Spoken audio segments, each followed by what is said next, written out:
శివకామినివే కదలి వచ్చితివి భువికి జ్ఞాన ప్రసూనవే శ్రీకాళహస్తిలో శివకామినివే కదలి వచ్చితివి భువికి జ్ఞాన ప్రసూనవే ఓంకార ప్రియుని వైపు ఒకంత ఒరిగి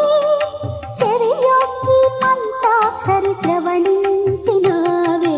శ్రీకాళహస్తిలో శివకామినివే కదలి వచ్చితివి భువికి జ్ఞాన ప్రసూనవే పరిణయానంతరము పంచాక్షరిని పొంద పరమేశు వేడితివిగా నీవు పలుమారు కోరితివిగా కరుణంబు కాదని కార్తీయనయనుడు వలదని నవినవైతివే దాని తెలిసి కొన తలచినవే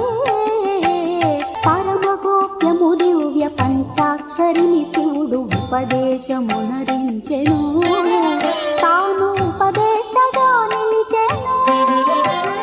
కరులెవ్వరికి దీని నెరిగించరాదనుచు ఆజ్ఞాపనము చేసే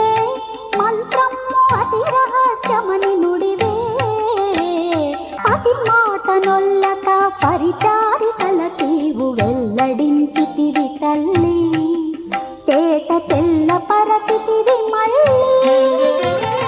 ఇది తెలిసి ఈశ్వరుడు ఎంతగానో కోపించి శపించినాడు నిన్నే మరచునకు శాసించినాడు మున్నే గణపతిని తోడుగా గైకొని పురికి తరలి వచ్చితివి నీవే ఓ జనని తపమాచరించినావే పురహరుడు దయ తలచి దరి చేర్చి కరుణించి పంచాక్షరిని తెలిపెను నీ దీక్ష ఫలించగా చేసెను శ్రీకాళహస్తిలో శివకామినివే కదలి వచ్చితివి భువికి జ్ఞాన ప్రసూనవే ఓంకార ప్రియుని వైపు ఒకంత ఒరిగి చెవియొక్కి మంత్రాక్షరి శ్రవణించినవే శ్రీకాళహస్తిలో శివకా